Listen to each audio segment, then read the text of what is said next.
श्रीमद् भागवत कथा को भगवान श्री हरि का साक्षात स्वरूप मानते हुए परम पूज्य अनंत श्री विभूषित जगत गुरु निम्बार्काचार्य श्री मुकुंद देवाचार्य पीठाधीश्वर श्री राधे श्याम शरण देवाचार्य जी ने भगवान श्री कृष्ण की लीला स्थली श्री धाम वृंदावन के मिथिला कुंज में विश्व का पहला श्रीमद् भागवत मंदिर बनाने का संकल्प लिया, क्योंकि द्वापर युग में स्वयं भगवान श्री कृष्ण ने कहा है कि कलयुग में श्रीमद् भागवत कथा ही मेरा साक्षात स्वरूप है।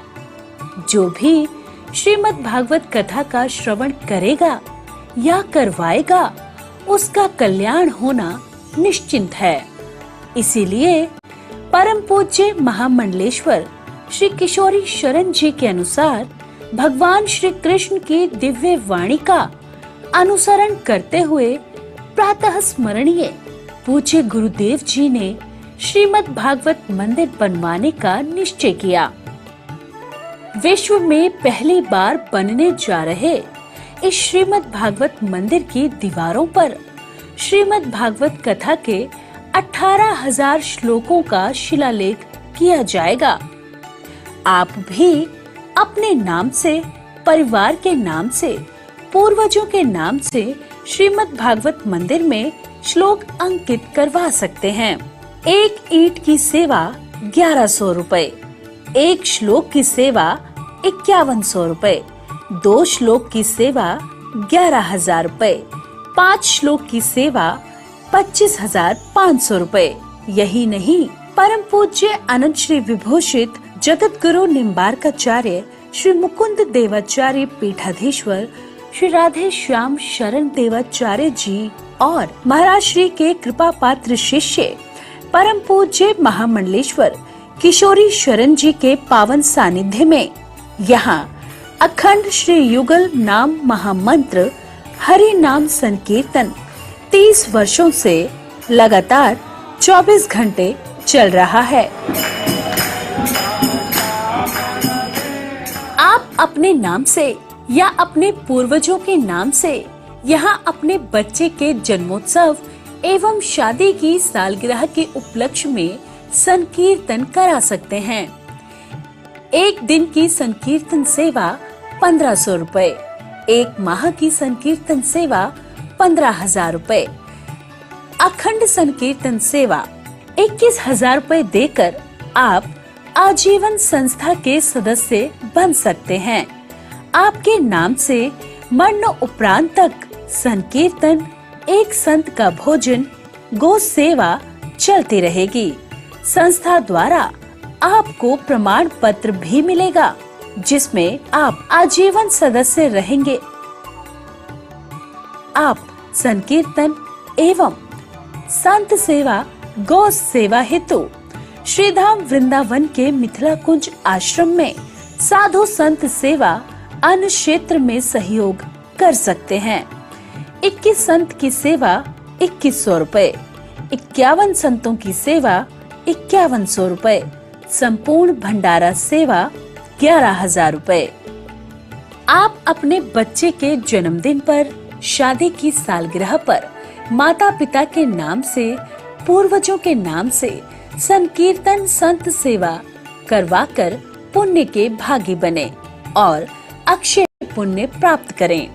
महाराज श्री के इन पावन प्रकल्पों से जुड़ने के लिए हमारे संपर्क सूत्र इस प्रकार हैं: 8979 929 835, 7817 968 196। यदि आप भी महाराज श्री के इन पावन प्रकल्पों से जुड़ना चाहते हैं तो हमारी अकाउंट डिटेल्स इस प्रकार हैं। Account holder name Mithila Kunj, branch Vrindavan, account number 158505001309, IFSC code ICIC 0001017। तो आप भी महाराज श्री के इन पावन प्रकल्पों से जुड़कर अपनी इच्छा अनुसार दान देकर पुण्य के भागी बन सकते हैं।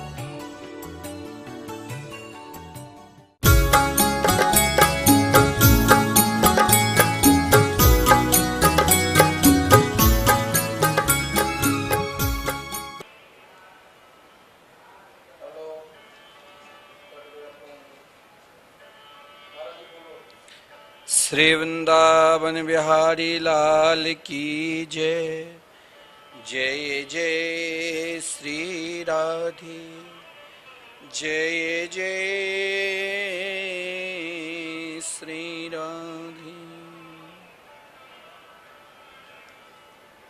सभी भक्त वृंद जो नित्य के भांति श्री धाम वृंदावन से भगवान नाम की महिमा के अंतर्गत देवी सुधा निधि का रसास्वादन कर रहे हैं, इस पावन पुनीत शुभ अवसर नवरात्रि के पावन शुभ अवसर पर आज के दिन तो और श्रेष्ठतम महत्वपूर्ण दिन है। आज सर्वश्रेष्ठ दिन में कन्या पूजन का भी बड़ा विधान है, लेकिन मानव मात्र का श्रेष्ठ विधान कहाँ और कैसे हैं। आप देवी माँ की पूजन करते हो। एक सज्जन ने कहा कि महाराज श्री,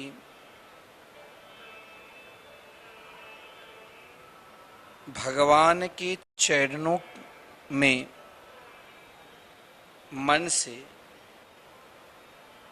भीतर से, हृदय से अनुराग कैसा पैदा हो।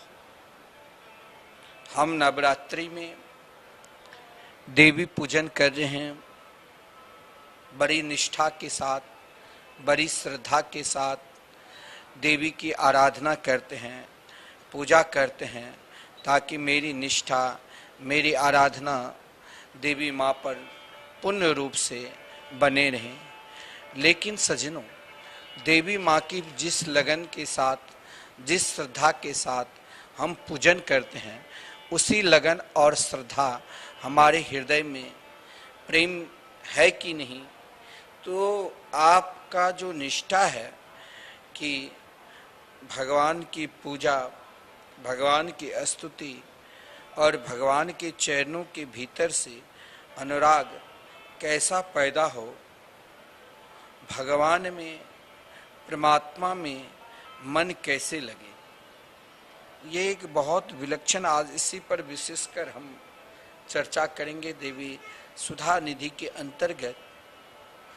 देखिए, आप जैसे मंदिर जाते हैं, नित्य आप मंदिर में जाकर भगवान से प्रार्थना करते हैं, स्तुति करते हैं।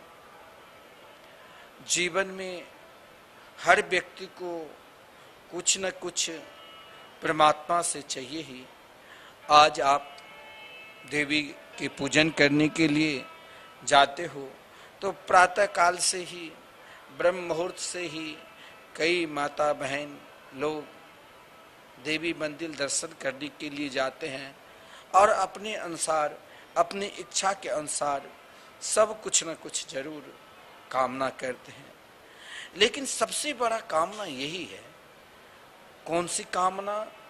जो निष्ठा रूपी कामना, जो प्रेम रूपी कामना। आज आपकी निष्ठा है, तभी तो आप, मैंने कल कहा कि आप इस नवरात्रि के पावन शुभ अवसर पर अगर आप श्री धाम वृंदावन में, आप अपने घर में मानो रात्रि में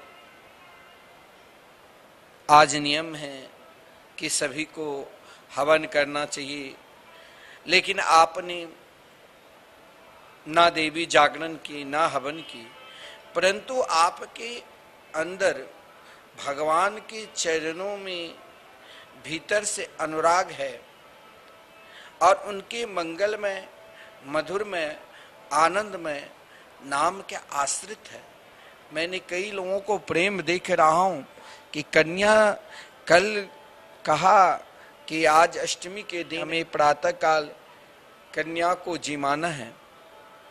तो कन्या जिमानी से लेकर महाराज जागरण तक, कौन सा जागरण, तो श्री धाम वृंदावन में जो निरंतर लगातार 30 वर्षों से आप रोज श्रवण करते चले आ रहे हैं कि आप जहां पर श्री धाम वृंदावन की तलहटी परिक्रमा मार्ग में निरंतर 24 घंटे अहर निशम हवन चलता रहता है। कौन सा हवन? इस हवनात्मक यज्ञ में आप भी अपने नाम की एक आहुति हर व्यक्ति को डालना चाहिए। वो क्या है? अखंड नाम संकीर्तन। आप एक दिन का संकीर्तन कराते हैं, मैं उन लोगों को भी धन्यवाद देता हूं जो एक दिन का संकीर्तन कराए हैं अपने नाम से, अपने बच्चों के नाम से, या अपनी किसी भी प्रकार की कामना लेकर, तो उनको भी बहुत बहुत धन्यवाद जो इस नवरात्रि के पावन शुभ अवसर पर आपका मन भगवान नाम के प्रति, भगवान के चरणों में अनुराग और प्रेम भरा हुआ। इतना ही नहीं, कोई ऐसा भी व्यक्ति है जो अपने नाम से इन नवरात्रि में ये संकल्प लिया कि श्रीधाम वृंदावन में जो अहरनिशम 24 घंटे भगवान नाम संकीर्तन चल रहे हैं, उस संकीर्तन में मेरे नाम से निरंतर आहुति चलते रहे, तो जब तक आप जिंदा है तब तक आपके नाम से श्रीधाम वृंदावन में संकीर्तन चलता रहेगा और मरणोपरांत भी आपके नाम से श्रीधाम वृंदावन में संकीर्तन चलता रहेगा। नित्य एक संत की सेवा। आप बताओ, इस नवरात्रि में सर्वश्रेष्ठ पूजन का फल तो आप ही लिए हैं कि पूजा के साथ साथ भगवान नाम संकीर्तन। और सज्जनों, आपका जो हृदय की प्रेम से जो प्रश्न है कि भगवान के चरणों में भीतर से अनुराग कैसे हो, किस प्रकार हो। देखिए सज्जनों, भगवान में मन कैसे लगे, तो इसका सीधा सीधा अर्थ है कि अनुराग सबके भीतर होता है। ऐसा कोई भी प्राणी नहीं है जो अनुराग नहीं है। अनुराग सबके भीतर होता है और ये बात जन्म से ही अनुराग होता है, बल्कि मैं तो यहाँ तक कहूँगा कि जन्म के पहले से ही अनुराग होता है। अब आप कहोगे कि अनुराग क्या है? अनुराग है तो है क्या? तो अनुराग क्या है? हृदय में प्रीति के एक धारा, प्रीति का एक रंग, जिसकी ओर हमारा झुकाव होता है, जिस ओर, उसी की ओर, जिसके ओर मान लो एक बार झुकाव हो जाए, उसी की ओर प्रीति की धारा प्रभावित होने लगती है, अनुराग की धारा प्रभावित होने लगती है। जैसे मानो बच्चा जब पैदा होता है ना, तब वो बच्चा माँ से उन बच्चा का अनुराग होता है। अगर माँ उनको थप्पड़ भी लगाती है तब भी बच्चा माँ के ही छाती से, अगर माँ उनको थप्पड़ भी लगाती है तब भी बच्चा उसी की छाती से ही लगता है। अनुराग ध्यान देना, अनुराग को प्राप्त करना है। भगवान में मन कैसे लगे और अनुराग कैसे पैदा हो, तो आप यहां से ही ध्यान देना। घर से ही आप ये बात ध्यान अगर दोगे तो परमात्मा से अपने आप हृदय में अनुराग आ जाएगा। और जब परमात्मा से अनुराग होगा तब क्या होगा? तब आपके हृदय में भगवान के मंगलमय नाम, रूप, लीला, धाम के प्रति पूर्ण रूप से समर्पित और निष्ठा जगेगा। और ये अनुराग, मैंने कहा, जब बच्चा पैदा होता है, उस बच्चा को, उस शिशु को माँ से उसका अनुराग होता है। माँ चाहे उसे थप्पड़ भी लगाती है, तब भी वो बच्चा अपनी माँ की छाती से लगकर रहता है और माँ भी उसे छाती से लगाकर रखती है। यह अनुराग कहीं सजनों बाहर से लाना नहीं पड़ता है। जिस प्रकार शरीर होता है, इंद्रियां होती है, मन होता है, उसी प्रकार अनुराग भी हृदय में ही होता है। अब कहोगे अनुराग किससे हो? तो सज्जनों, देखने में यही आता है कि जो आंखों को प्यारा लगता है, आंखों में आप कहीं घूमने जाते हो, मंदिर जाते हो, कहीं दर्शन करने के लिए जाते हो, किसी से मिलते हो, तो क्या होता है? तो एक अनुराग बढ़ता है। और वो अनुराग क्या है? वो अनुराग हमें आंखों से ही पहले देखने में मिलता है। देखने में यही आता है कि जो आंखों को प्यारा लगता है हमें, उससे अनुराग होता है। जो कानों को प्यारा लगता है, उससे अनुराग होता है। मीठी मीठी बात करता है, उससे अनुराग होता है। किसी अलौकिक वस्तु को सूंघने में अच्छा लगता है, उससे अनुराग होता है। जो स्वाद में अच्छा लगता है, उससे अनुराग होता है। और जिसके साथ हम अपना मन का संबंध, जिससे मन का संबंध हम जोड़ लेते हैं, उससे अनुराग होता है। यानी सज्जनों, सामने वाला एक रंग हमारे दिल में डालता है और उसी को डाले हुए अनुराग के हम शीशे में जब हम किसी को देखते हैं, तब हमको क्या होता है जानते हो? तब हमको उससे अति अनुराग हो जाता है। मूल बात यह भी है, आप अगर मूल बात को ध्यान दोगे तो मुख्यतः मूल बात यह है कि इंद्रियों को जो प्यारा लगता है और हम जिससे संबंध रखते हैं, जो अपना मालूम पड़ता है, उससे भी हमारा अनुराग हो जाता है।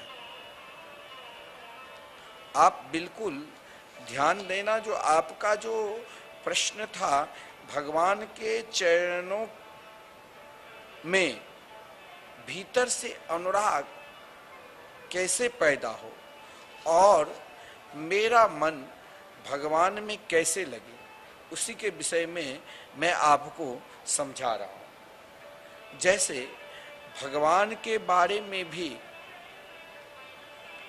अनुराग की शैली यही है कि भगवान के विषय में अगर हम उनकी लीला, उनकी कथा, मीठी मीठी बात सुनने को मिलेगी, तो हमें उनसे अनुराग होगा, हमें उनसे प्रेम होगा। मानो जैसे आप भगवान की कथा की रसास्वादन करते हैं, भगवान की कथा श्रवण करते हैं, तो भगवान की कथा श्रवण करने से, भगवान की कथा की रसास्वादन करने से आपके हृदय में एक अनुराग बढ़ता है, एक प्रेम बढ़ जाता है, और वही अनुराग, वही प्रेम आपको परमात्मा से प्राप्ति करा देता है। तो भगवान के विषय में भी मीठी मीठी बात सुनने को मिलेगी, कथा सुनने को मिलेगी, तो उससे हमें अनुराग होगा। भगवान का प्रसाद भी नित्य निरंतर, कोई ऐसा वृंदावन में तो ऐसे ऐसे महापुरुष है, ऐसे ऐसे भक्त है, जब तक श्री बांके बिहारी की प्रसाद को सेवन नहीं करेंगे, वहाँ चरणामृत नहीं लेंगे, तब तक वो अन्न भी ग्रहण नहीं करते हैं। बरसानी में भी ऐसे ऐसे भजनानंदी महात्मा है, जब श्री राधा रानी के नित्य भोग सेवा होती है और उनकी भोग प्रसादी लेने के लिए उन महात्माओं को, जिनके हृदय में प्रिया प्रीतम से अनुराग है, जिसके हृदय में प्रिया प्रीतम से प्रेम है, तो निरंतर उस प्रेम अनुराग को प्राप्त करने के लिए नित्य महल में, मंदिर में प्रतीक्षा करते रहते हैं कि हमें एक कण भी प्रयाजों की प्रसाद मिल जाए। क्योंकि सज्जनों, भगवान का प्रसाद सेवन करेंगे तो उससे भी आपके हृदय में भगवान के प्रति पूर्ण रूप से अनुराग होगा। भगवान को आंख से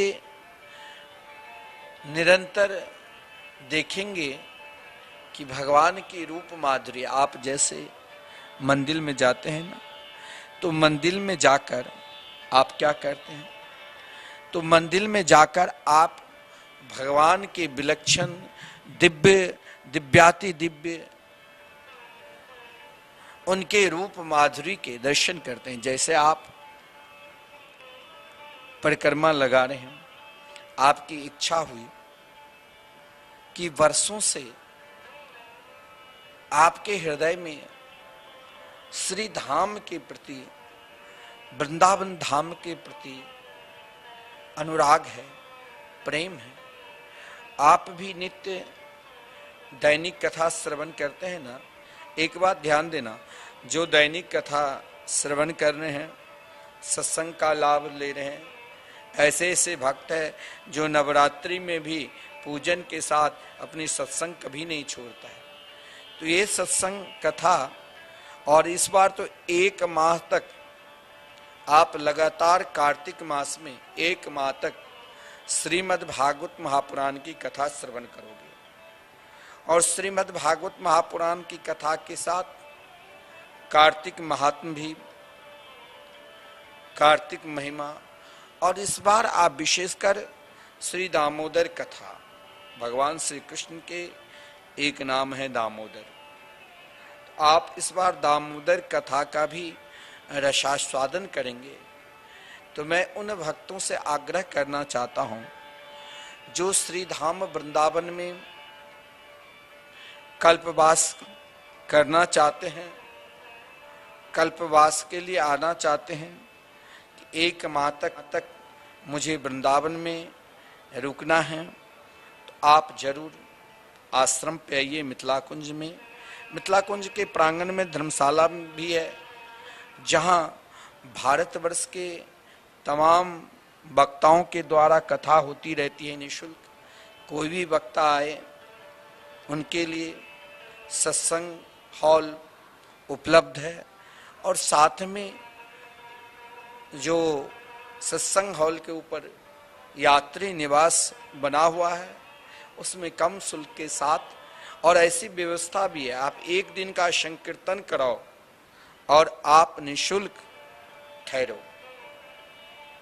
वहाँ हमारे ऑफिस में लिखा हुआ है, यह जो धर्मशाला बना है, जो भक्त बना कर दिए हैं, उनका भी एक धाम के प्रति अपार निष्ठा था, और धाम के प्रति उनके प्रिया प्रीतम के प्रति यही अनुराग है कि हमने जो धर्मशाला बनाए हैं, ऐसे ऐसे व्यक्ति कभी ठहरे नहीं कि यहाँ जो कोई यात्री आएंगे ठहरेंगे तो उसके द्वारा जो कुछ शुल्क है, उस शुल्क की व्यवस्था से संकीर्तन जो अखंड चलता है, वो हमारे नाम से भी संकीर्तन चलते रहे। वो कितने बड़े भक्त हैं। आपके कार्तिक मास में जहां निरंतर महामंत्र के संकीर्तन चल रहे हैं, और संकीर्तन में कार्तिक मास में कहा कि दीप जलाने का भी बहुत बड़ा महत्व है। बहुत लोग आते हैं कार्तिक मास में एक दिन के लिए दीपक जलाने के लिए, गिरिराज गोवर्धन। लेकिन मैं कहता हूं आपको भगवान नाम संकीर्तन के निमित्त दीपक भी जलाना है, संत की सेवा करना है, तो आप जरूर टीवी स्क्रीन पर जो हमारे नंबर चल रहा है उससे आप संपर्क करना। और जिस किसी को ब्रजवास करने की इच्छा है वो भी व्यवस्था है, आप आ सकते हैं आश्रम में। और विशेषकर कल्पवास करने वालों के लिए भी व्यवस्था है। तो मैं आपसे आग्रह करूंगा कि आप 1 माह तक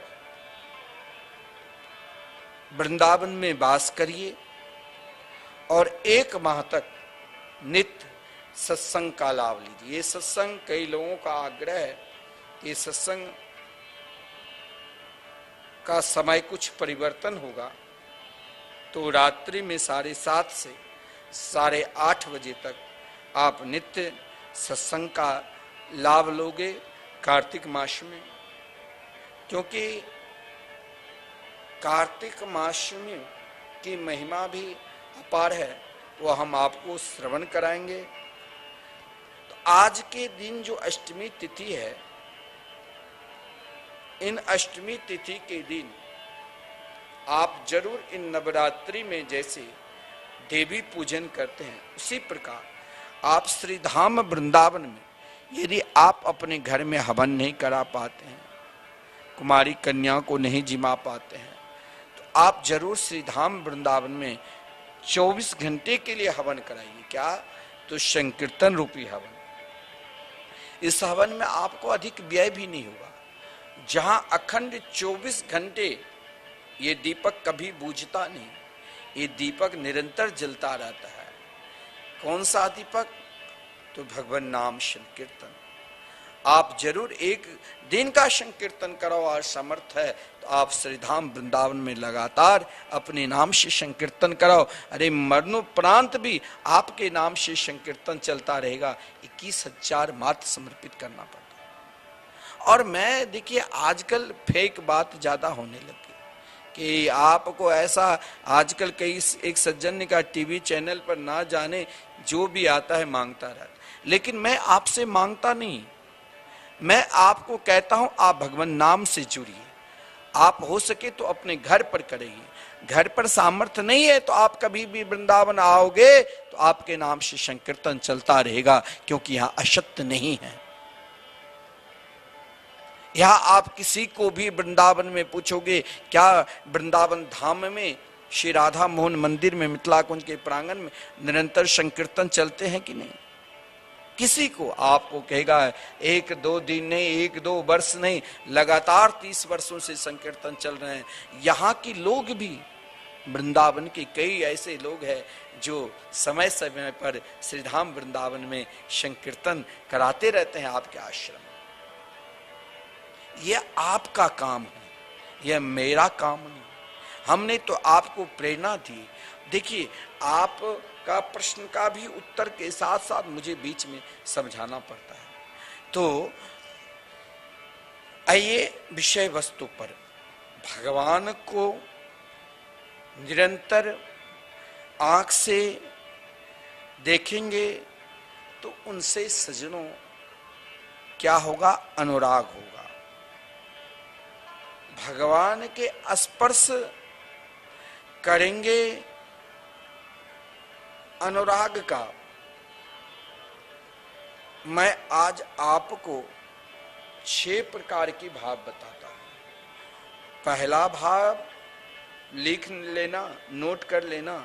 अभी आप संतवाणी चैनल के माध्यम से भी श्रवण कर रहे हैं और मिथिला कुंज यूट्यूब चैनल के माध्यम से ही जो आपका जो भाव है, आपका जो प्रश्न है कि भगवान के चरणों में भीतर से अनुराग कैसे हो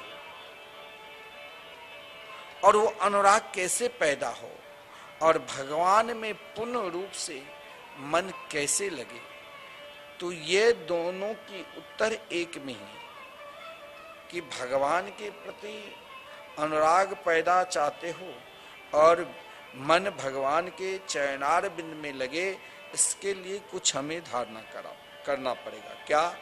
तो बार भगवान के बारे में निरंतर चिंतन करो, क्योंकि संकीर्तन की महिमा में आपने श्रवण क्या होगा कि कोई भी प्राणी मात्र यदि भगवान के संकीर्तन निरंतर करता रहता है तो पहला भाव जो भगवान के चरणार बिंद में अनुराग प्राप्त करना है, भगवान के चरणार बिंद में स्वयं को अपना मन लगाना है, तो इसके लिए सर्वप्रथम आपने संकीर्तन महिमा में श्रवण करके होंगे। कीर्तन करने से क्या होता है? कीर्तन करने से और कीर्तन कराने से अपने और पराये, अपना भी विश्व में एकमात्र भगवान के मंगलमय संकीर्तन है जिसमें किसी भी प्रकार के भेदभाव नहीं होता है। संकीर्तन वो स्थान है जो सबका प्रवेश है, चाहे वो पवित्र है और चाहे वो पवित्र है, चाहे वो ज्ञानी है चाहे वो अज्ञानी है, चाहे वो विद्वान है चाहे वो मूर्ख है। एकमात्र सज्जनों, देखिए आजकल अपना पेट भर जाए सबका पेट भर गया। आजकल ईर्षा कहाँ होती है? जो महाराज मैं तो जैसे के तैसे रहा और ये सज्जन आज देखते ही देखते इतने बड़े हो गए, अब पड़ोसी को देखकर ईर्षा। लेकिन सबसे निर्वृत्त होना चाहते हो और एकमात्र परमात्मा के चरणार बिंद में अनुराग चाहते हो और निरंतर परमात्मा में ही मन लगे रहे, उससे एक मिनट भी, एक क्षण भी अलग न हो। तो देखिए सज्जनों, कीर्तन मात्र से ही आप जैसे संकीर्तन श्रीधाम वृंदावन में कराते हो, तो संकीर्तन क्या है, संकीर्तन की क्या महिमा है? और यदि आप अपने घर पे भी संकीर्तन करते हो तो कीर्तन भक्ति से आपके हृदय में जो परमात्मा के, कई लोगों का प्रश्न भी होता है भगवान के पूजा पाठ में, ध्यान में, साधना में, मंदिर जाने में मन ही नहीं लगता है। नवरात्रि व्रत करने की तो इच्छा हुई लेकिन व्रत करने की इच्छा मन ही नहीं लगा। ऐसा कोई उपाय रहे जो निरंतर परमात्मा के चरणों में ही अनुराग बना रहे और मन निरंतर परमात्मा के चरणों में ही लगा रहे। इसके लिए तो हमें एकमात्र संकीर्तन भक्ति कराना है और करना है, कराना भी है और करना भी है। संकीर्तन श्री राधा मोहन मंदिर में निरंतर संकीर्तन चलते रहते हैं।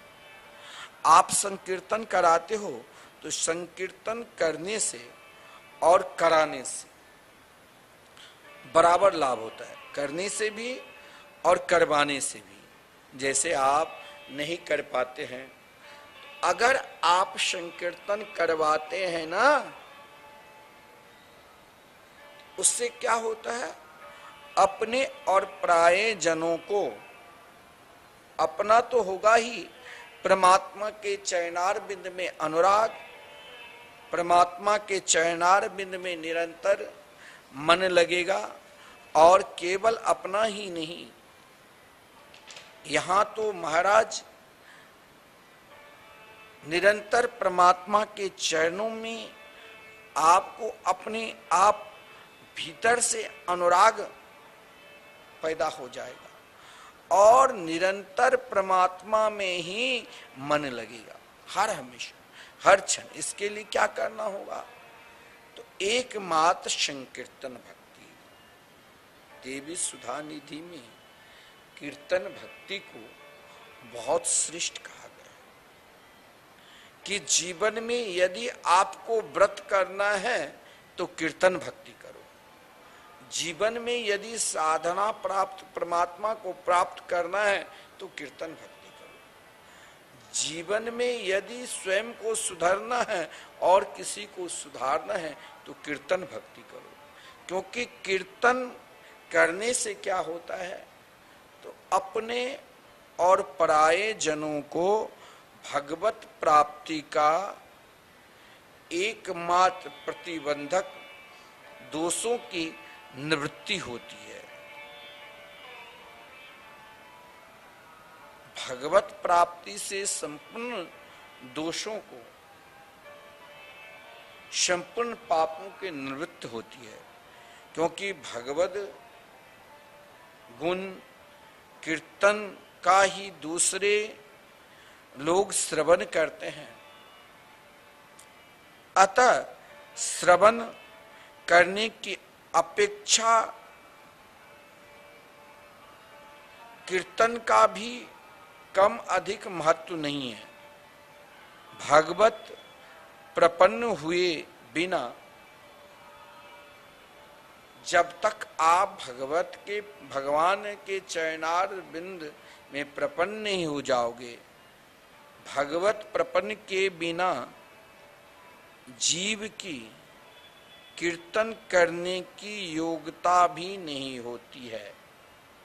अतः शरणागत जीव भगवान के प्रकृति द्वारा सने सने माइक संसार से मुक्त होता है। गीता में भगवान कहते हैं एकमात्र जो जीव, जो प्राणी मेरी शरण में आते हैं उससे मैं क्या करता हूं, तो इस माया को, जो विशाल बंधन है, उसे मैं तोड़ता नहीं बल्कि उसे पार करा देता। आप नदी में पार होना चाहते हो और बीच मध्यधार में ही जिससे पार नौका से हो रहे हो या पुल पे जा रहे हो अपने गाड़ी वाहन के द्वारा, पुल टूट जाए तो गिर जाओगे। तो भगवान माया बंधन को तोड़ते नहीं। भगवान इस माया को, जो बंधन है, उसे मजबूत कराकर माधव से मिला देते, पार करा देते। और जब माधव से मिला देते हैं तब क्या हो जाता है, मामेव ये प्रबध्यन्ते मायाम मेताम तरन्ति ते। इस माया उस पार आपको कर देंगे। कोई कहते हैं कि मेरे पास मोह माया के बंधन छूट जाए, ये तो छूटेगा नहीं, ये बंधन कभी टूटता नहीं। ये बंधन आप भगवान के चरणार बिंद में प्रेम करने लग जाओ तो आपको पार करा देंगे। माया को माधव के पास अटका देंगे, ठहरा देंगे, रुका देंगे। लेकिन माधव के पास अगर आपको जाना है, से राधा माधव को प्राप्त करना है, तो संकीर्तन के जो सज्जनों 3 भेद है, इस 3 भेद को अपने हृदय में ही उतारना पड़ेगा। वो 3 भेद क्या है? तो पहला जो मैं रोज आपको प्रेरणा दे रहा हूं, जो श्रीधाम वृंदावन में 24 घंटे निरंतर अखंड संकीर्तन चल रहे हैं, मैं आपसे कह रहा हूं, अभी आप बहुत लोग व्रत करते हैं, बहुत लोग नाना प्रकार की उपासना किए होंगे और नाना प्रकार की उपासना के द्वारा दैवी शक्ति को प्राप्त करने के लिए अनेक प्रकार की साधना भी करते हैं। लेकिन इन साधना का फल क्या है? बहुत साधना करते करते फिर भी उन स्थिति को आप नहीं प्राप्त करते। एक बहुत बड़ा शराबी है, नित्य दिन वो सुबह उठता है, शराब पीता है, 1 मिनट के लिए वो शराब नहीं छोड़ता था। अभी नवरात्रि में उसने व्रत कर रखा है, मुझे आश्चर्य लगा, और उसने 9 दिन तक शराब नहीं पीता है। और फिर मदरा पान क्या वो छोड़ देंगे? नहीं। उनकी साधना क्षणिक है, उनकी साधना, उनके व्रत क्षणिक है, स्थिर नहीं है, उनके अपने आप पर विश्वास नहीं। फिर उनका नवरात्रि व्रत समाप्त होने के बाद तुरंत वही शराब, मीट मांस मदिरा खाने लग गए। उनकी चंचलता उस स्थिति तक पहुंच गया कि उस स्थिति को प्राप्त करने के लिए या तो कोई महापुरुष की कृपा हो, या स्वयं भगवत कृपा हो, या स्वयं दैवी शक्ति की कृपा हो, तभी वो अब स्थिर हो सकता है। क्योंकि कभी कभी उनकी जो उपासना है वो आश्रय वृत्ति उपासना है। असुर देवता, असुर लोग तब तक उपासना करते हैं जब तक उनका उपासना का फल मिल गया, उसने भूल उन इष्ट से भी बैर कर लेते। लेकिन देखिए, माया मोह आपको कभी कभी कार्य भी कर देगा। क्या कार्य करेगा? आपको अनुराग जिस वस्तु से है वही वस्तु को ऐसा धीरे धीरे आहिस्ता आहिस्ता वहां स्थिर कर देगा जहां केवल मनमोहन ही मिलेंगे, जहां केवल श्री राधा माधव ही मिलेंगे। और भगवान की ये वाक्य है, माँ में भी ये प्रपद्यन्ते माया मेताम तरन्ति। और इस से महाराज ऊपर उठना है तो अपने जीवन में उन सुधामृत को पान करो जहां केवल शांति ही है, जहां केवल सुख ही है, जहां केवल प्रेम ही है। जिसने उन सुधा निधि को पान किया, उसने भयंकर से भयंकर दुख को भी मुस्कुराकर सहन कर गए, भयंकर से भयंकर कष्ट को भी मुस्कुराकर सहन कर गए। उन सुधा निधि को किसने पान किया? माता कुंती ने, जिनके पुत्र को गंधारी की 100 पुत्र निरंतर नाना प्रकार के कष्ट दिए, फिर भी नहीं घबराई, निरंतर से कृष्ण नाम में मस्त रहती थी। उन सुधा निधि को पितामह भीष्म ने पान किया, जिसने वान के सज्जा पर पड़े होकर भी महाराज उस कष्ट को ध्यान ही नहीं दिया, एकमात्र श्री कृष्ण के मंगलमय मधुरमय आनंदमय नामामृत में उन सुधा निधि में डूबा रहा। और जब उस सुधा निधि को यदि आपको प्राप्त करना है, उन देवी सुधा निधि को आपको प्राप्त करना है, तो सुधा निधि को प्राप्त करने के लिए आपको जो संकीर्तन की 3 भेद है, पहला नाम संकीर्तन, लग जाओ प्रभु के मंगल में नाम पुकारते रहो। भक्त के संसार में प्राणी मात्र के जीवन में संपूर्ण पीड़ा को, संपूर्ण दुख दर्द को अगर निवृत्ति की शक्ति है, समाप्त करने की शक्ति है, तो एकमात्र भगवान के मंगल में नाम संकीर्तन में, और बाकी किसी में है ही नहीं। हर स्थिति में, हर परिस्थिति में भगवान नाम को उच्चारण करते, पुकारते रहो, हे मेरे गिरधर गोपाल, हे मेरे गोविंद, मुझे कब दर्शन दो। और यही पहला जो संकीर्तन की तीन भेद में पहला संकीर्तन जो है भगवान नाम संकीर्तन। अब आप स्वयं ध्यान देना। बहुत लोग कहते हैं हम तो 7:30 बजे तो जग कर भी नहीं उठते हैं, आपका समय थोड़ा बढ़ा लो। मैं कहा क्यों? बोले इसीलिए ताकि हम भी सुने, और जो सुनता है और उसने अपने कान के द्वारा हृदय में धारण कर लिया और एक बार भी श्रीधाम वृंदावन में संकीर्तन करा लिया, तो मैं विश्वास के साथ कहता हूँ वृंदावन धाम से आप श्रवण कर रहे हो सत्संग, मैं वृंदावन धाम से कहता हूँ आपको जरूर धाम की प्राप्ति हो, क्योंकि आप नाम निष्ठ होगे। आपके हृदय में भगवान नाम संकीर्तन निष्ठ अगर आप है तो आप विश्व के किसी भी कोने में क्यों ना हो हैं, भारतवर्ष के किसी शहर में, किसी गांव में, किसी क्षेत्र में क्यों ना है, अगर आपके हृदय में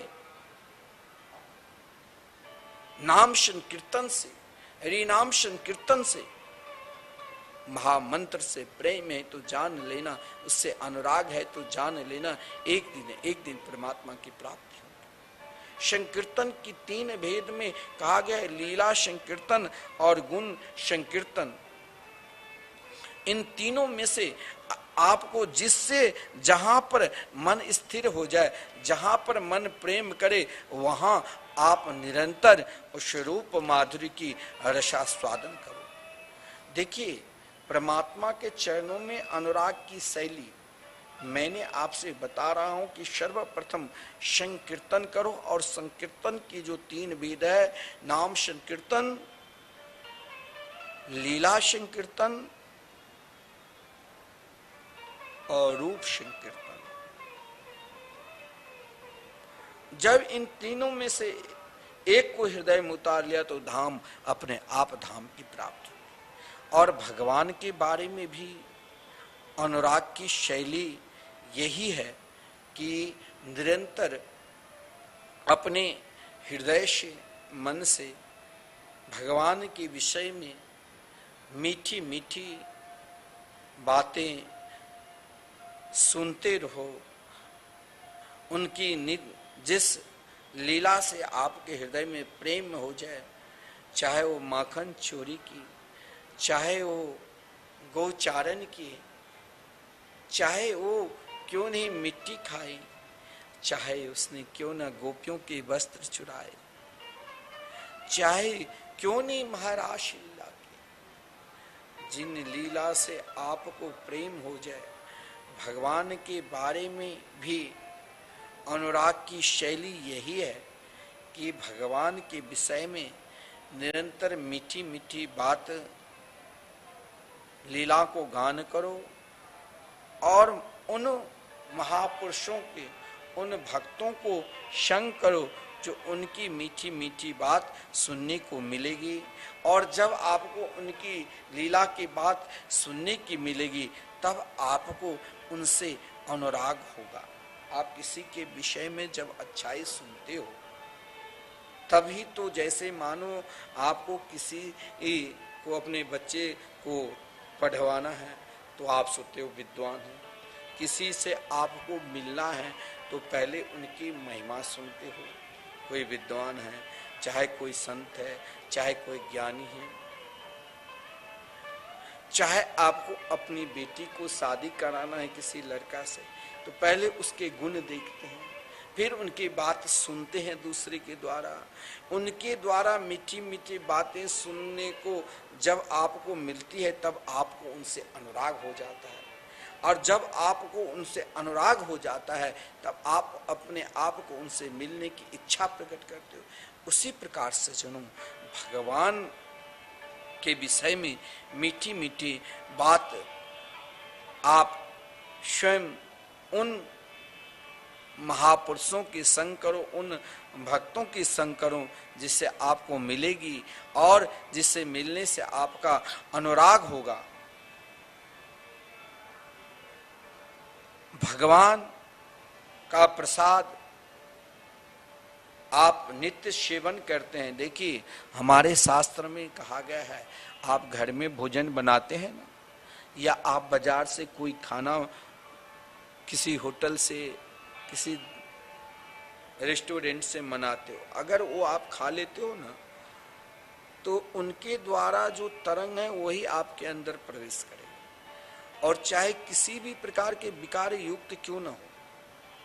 शास्त्र में तो यहां तक कहा गया है, गीता में भगवान स्पष्ट कहा है, भुंजते ते तुघम पापा ये पच्यंत्यात्म कारणात्। यदि आप स्वयं को अपने लिए भोजन बनाते हो तो पाप ही बनाते हो और पाप को ही पुरस्कारी करते हो, और वही भोजन जब आप भगवान के लिए बनाते हो ना, तो प्रसाद से महाप्रसाद ही बन जाता है। और भगवान के द्वारा आप अगर भगवान को भोग नहीं लगाओ, लेकिन आप यदि कोई भी भोजन करो ना, तो उस भोजन को जब आप मुख में लो तो पहले 2-4 बार, एक बार ही भगवान के नाम लेकर अगर आपने भोजन के ग्रास मुख में लेते हो तो वो भी प्रसाद हो जाता है। और उसे खाने से आपका शरीर भी स्वस्थ और मन भी स्वस्थ, दोनों लाभ मिलेगा। शरीर के स्वस्थ के लिए नाना प्रकार की दवा खाना पड़ता है, और मन की स्वस्थ के लिए ना जाने क्या क्या करना, तब भी नहीं। मन की स्वस्थ करना है, आप जो भी भोजन करते हो उन भोजन को लेने से पहले अगर आप भगवान के भोग नहीं भी लगाते हो तो भी चलेगा, लेकिन उस भोजन को मुख में ग्रास लेने से पहले 4 बार नारायण नारायण नारायण नाम लेकर अगर भोजन करते हो तो उससे क्या होगा, आपका मन की शुद्धि होगी। वो भोजन नहीं, वो प्रसाद हो जाएगा। मीराबाई को राणा ने भोजन में विष मिला कर दिया था, लेकिन मीराबाई ने तुरंत भगवान गिरधर गोपाल का नाम लेकर विष को पान कर लिया, तो वो भी प्रसाद हो गई। शरीर पर कोई असर नहीं पड़ा। शरीर पर असर अस्वस्थ कब होता है, जिस भोजन में विकार है। विकार युक्त भोजन कभी नहीं करना। और विकार युक्त कोई भी कार्य करोगे तो उसमें शरीर पर असर पड़ेगा। लेकिन आप भोजन अगर खाते हो घर में तो जरूर कम से कम एक बार भी भगवान के नाम लेकर भोजन करो, तो उससे क्या होगा, आप स्वस्थ भी रहोगे। क्योंकि भगवान का प्रसाद सेवन करोगे तो परमात्मा से अनुराग होगा। भगवान की सेवा करोगे, स्पर्श करोगे तो परमात्मा से अनुराग होगा। भगवान का प्रसाद निरंतर भगवान के प्रसादी में विश्वास रखोगे तो परमात्मा से अनुराग होगा। देखिए, भगवान से अनुराग होने का एक उपाय यह भी है कि भगवान के हम पूर्ण रूप से अपने आप अनुरागी हो जाए। क्या, कैसे?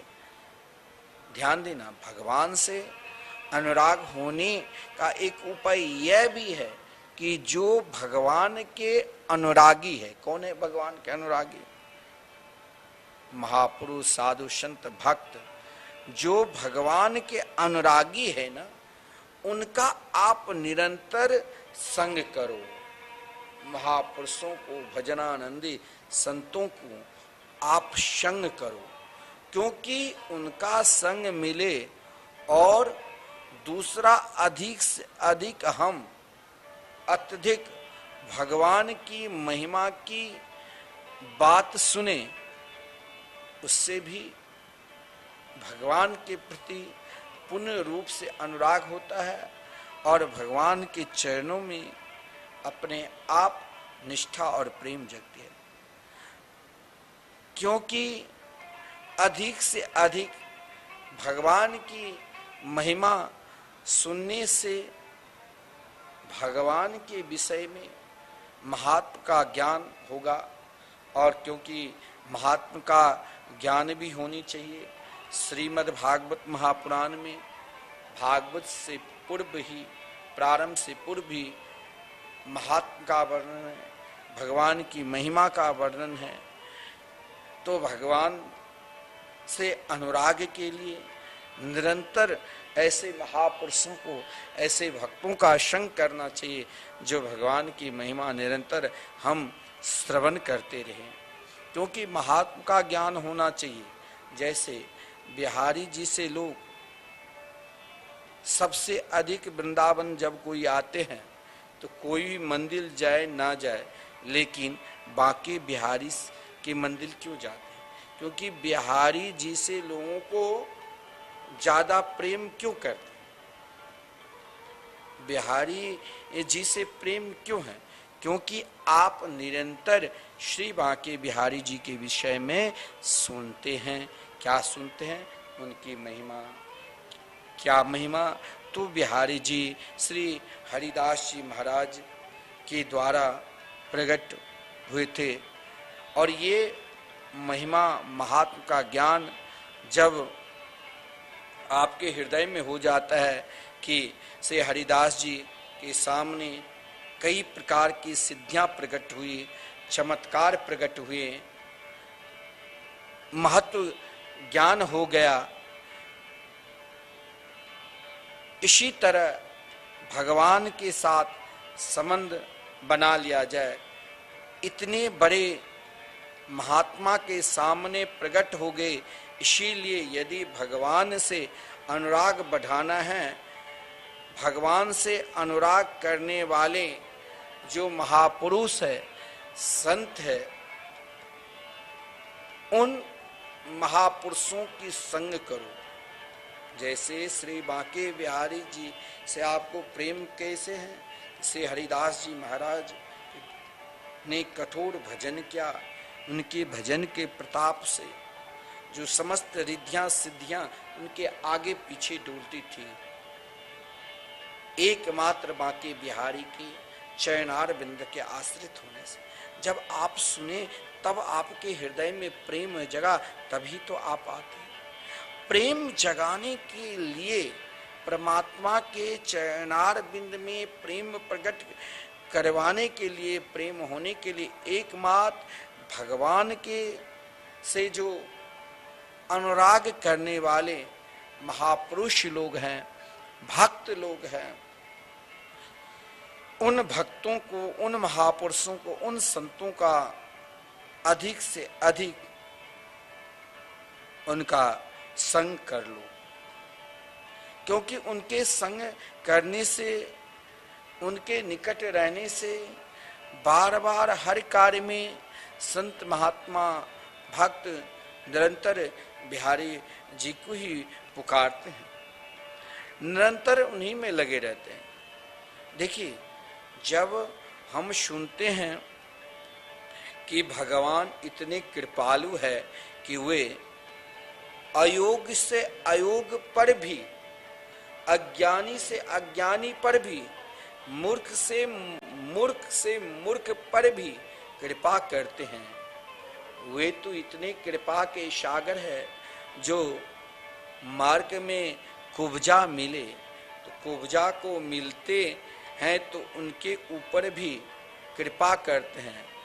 जिस कुब्जा के अंदर कोई योग्यता नहीं थी, जिस अजामिल के अंदर कोई लेश मात्र भी धर्म नहीं था, जिसमें न कोई योग्यता है,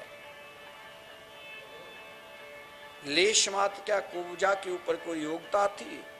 वे न उतने सुंदर थी, जाति भी बढ़िया नहीं।